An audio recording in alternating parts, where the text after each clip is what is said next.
Assalamualaikum warahmatullahi wabarakatuh.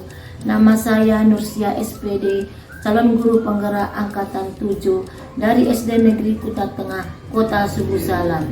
Pada kesempatan kali ini, saya akan mewawancarai dua kepala sekolah tentang bagaimana cara mengambil keputusan jika mereka mengalami dilema etika. Selamat menyaksikan.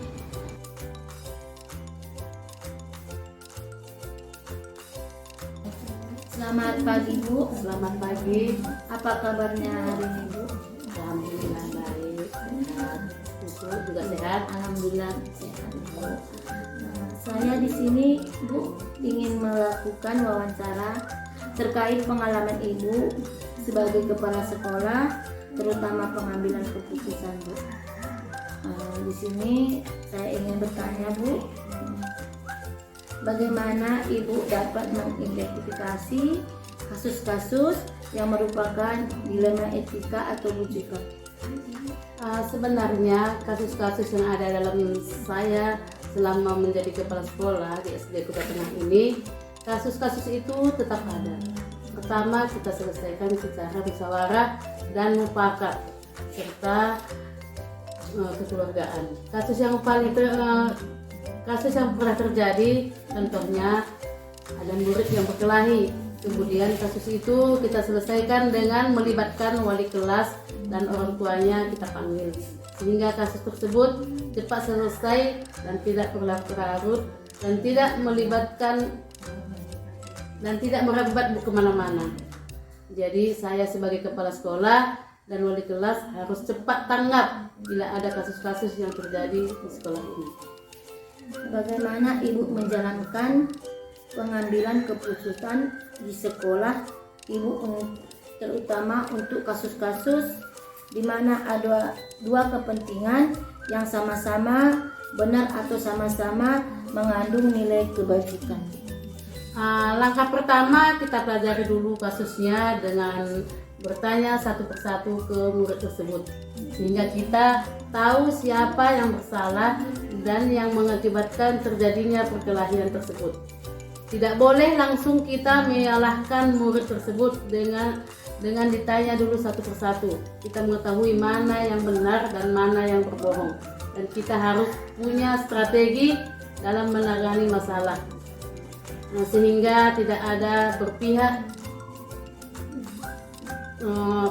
kepada seseorang Bu ya, dan berupaya kita menyelesaikan permasalahan tersebut secara adil dan bijaksana. Dan bagi murid yang bersalah mungkin kita berikan teguran. Langkah-langkah atau prosedur seperti apa yang bisa Ibu lakukan selama ini? Memanggil kedua belah pihak yang bermasalah untuk dimintai keterangan supaya mengetahui inti permasalahan tersebut, apa pemicunya, sehingga kita bisa menemukan bagaimana solusinya yang terbaik dan yang akan kita ambil sehingga tidak ada yang merasa yang dirugikan. Hal-hal apa saja selama ini Ibu anggap efektif dalam pengambilan keputusan pada kasus-kasus dilema etika? Hal yang lebih efektif melakukan dialog dengan murid yang bermasalah, wali murid dan wali kelas secara kekeluargaan, karena dengan dialog akan dapat memunculkan solusi yang terbaik yang dapat diterima semua pihak. Kemudian kita memberikan bimbingan dan nasihat sehingga kasus tersebut tidak terulang kembali dari kedua belah pihak. Hal-hal apa saja yang selama ini merupakan tantangan dalam pengambilan keputusan pada kasus-kasus dilema etika? Tantangan yang saya hadapi dalam mengambil keputusan adalah bagaimana cara mencari solusi yang terbaik, bagaimana cara membuat keputusan yang seadil-adilnya dan meninggalkan risiko dari keputusan tersebut. Tentunya ini membutuhkan dukungan dari semua pihak. Apakah Ibu memiliki sebuah jadwal tertentu dalam sebuah penyelesaian kasus dilema etika? Apakah Ibu langsung menyelesaikan di tempat atau memiliki sebuah jadwal untuk menyelesaikannya bentuk atau prosedur seperti apa yang Ibu jalankan?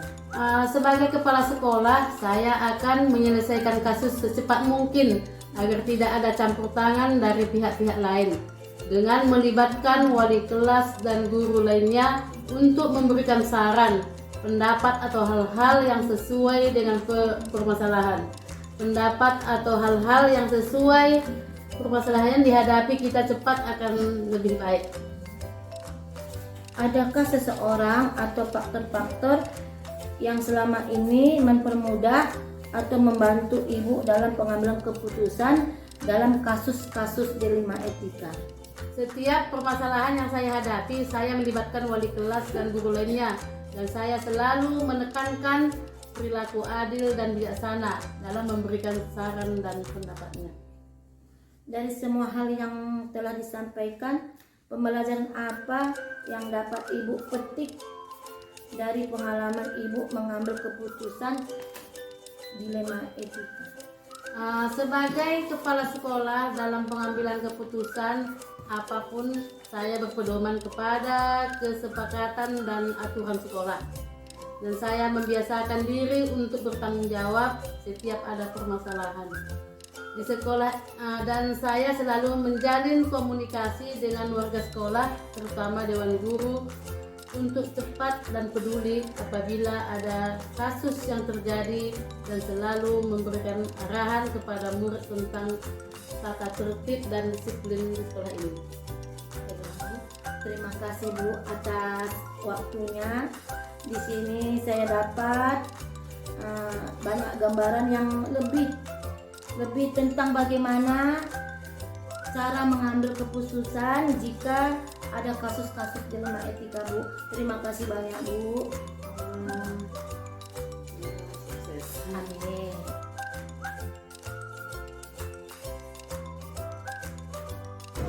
Selamat pagi, Pak. Selamat pagi, Bu. Apa kabarnya Pak hari ini, Pak? Baik. Ini Pak, mohon maaf Pak, saya mengganggu waktu Bapak sebentar. Iya, nggak apa-apa. Hari ini kebetulan nggak ada kerjaan. Saya di sini ingin melakukan wawancara Pak terkait pengalaman Bapak sebagai kepala sekolah, terutama pengambilan keputusan Pak. Oh iya. Di sini Pak, yang saya ingin tanyakan Pak, di sini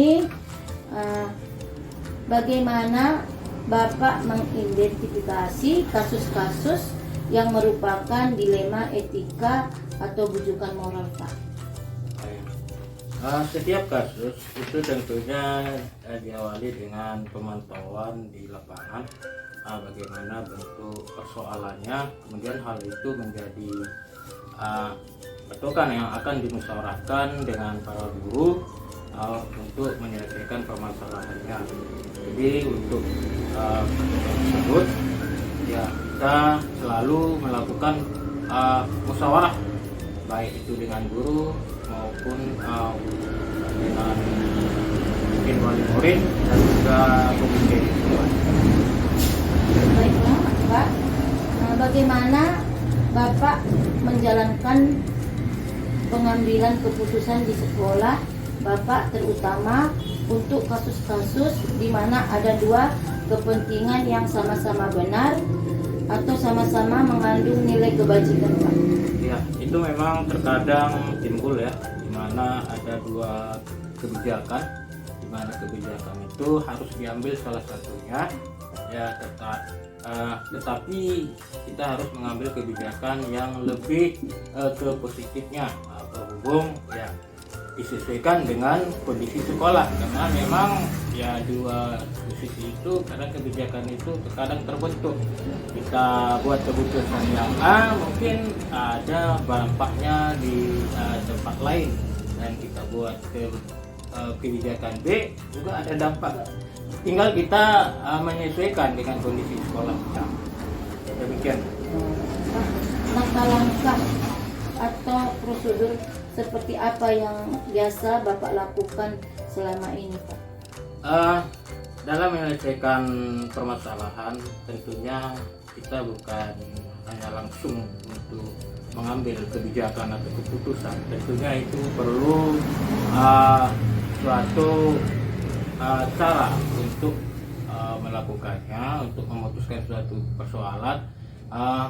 Kita selalu ya memantau lapangan dulu, bagaimana kondisi kasusnya. Kemudian tentu kasus-kasus itu tentu lebih banyak kasus di sekolah, namun kita harus memprioritaskan yang mana yang paling terpenting untuk diselesaikan. Kemudian permasalahan ini tentunya akan dikaji ulang. Kemudian hasilnya nanti akan kita musyawarahkan dengan para guru seperti yang saya sampaikan pada dahulu tadi. Ini akan musyawarahkan apabila ini memerlukan orang tua, maka kita panggil orang tua untuk bermusyawarah. Kemudian hal ini mungkin akan kita putuskan, bukan saya sendiri, tetapi keputusan ini keputusan bersama guru. Demikian. Hal-hal apa saja Pak selama ini yang Bapak anggap efektif dalam pengambilan keputusan pada kasus-kasus dilema etika, Pak?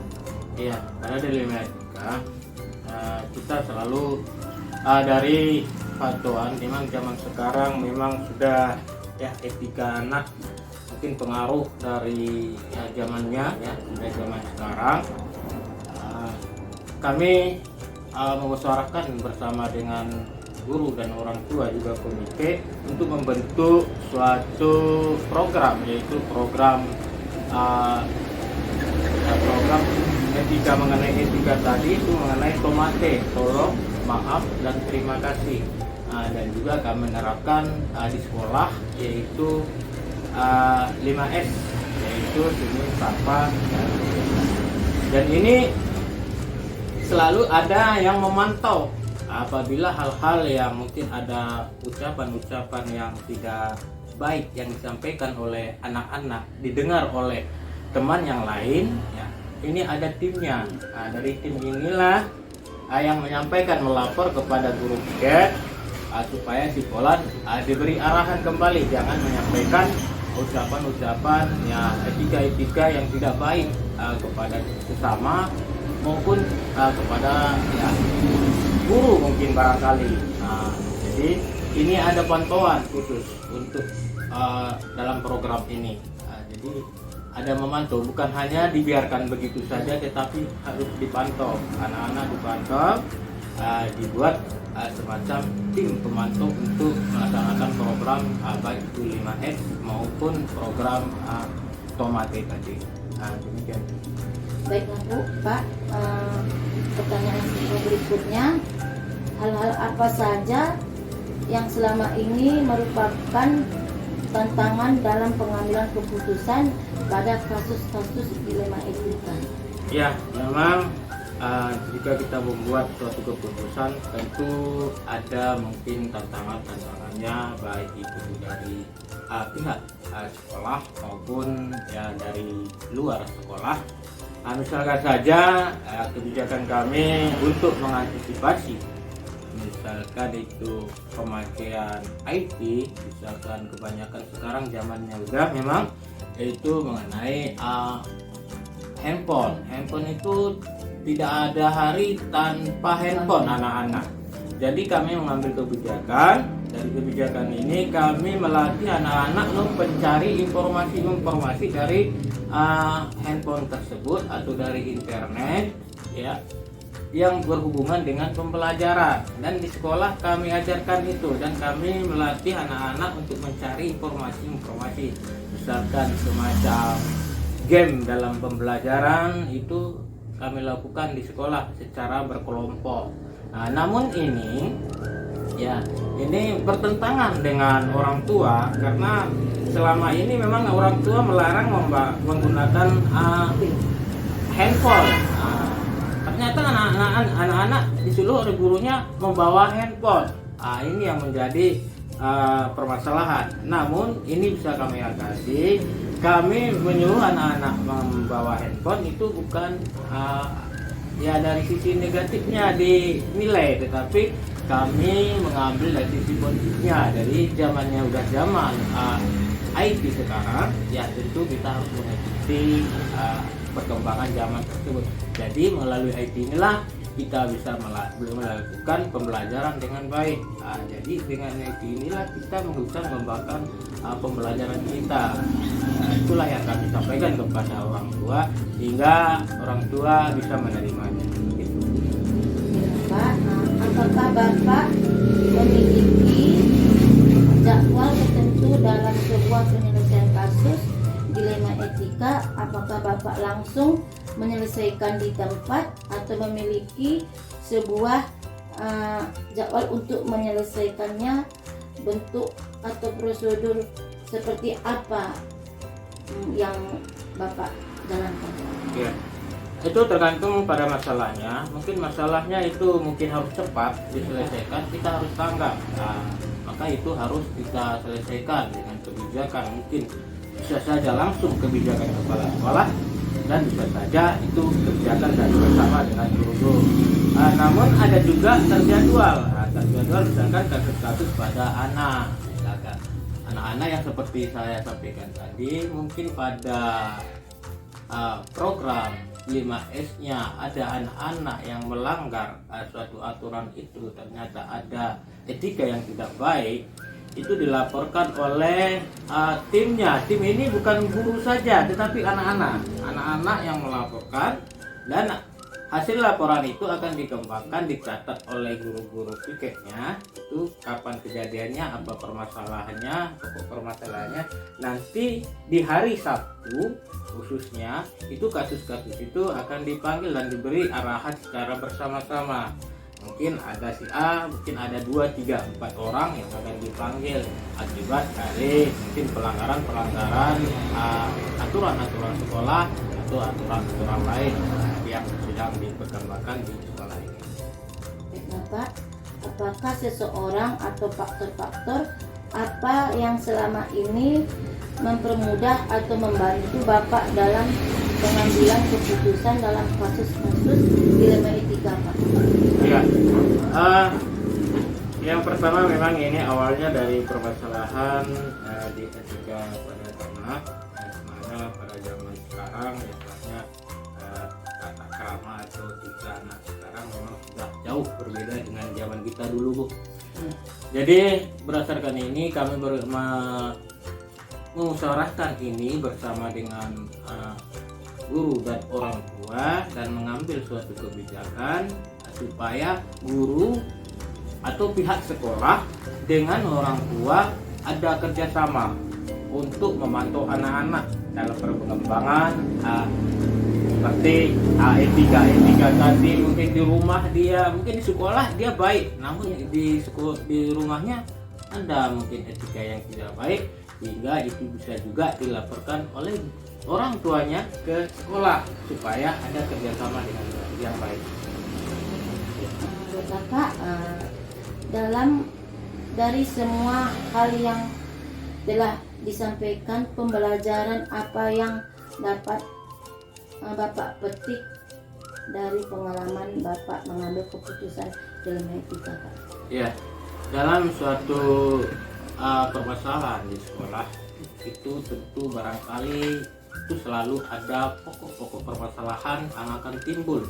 Mungkin kita merasa sudah baik, belum tentu itu baik. Jadi di zaman sekarang yang namanya zaman ya dimana informasi mudah kita dapat, itu kita harus tanggap sebagai pendidik, juga kepala sekolah untuk menanggapi hal-hal dalam perkembangan zaman tersebut. Jangan sempat anak yang lebih pintar daripada kita, itu bisa disepandai itu. Karena sekarang informasi itu sudah mudah. Jadi berdasarkan itulah kita suatu dalam mengambil suatu kebijakan, itu harus berdasarkan kepada kepentingan anak, bukan kepentingan diri kita atau guru.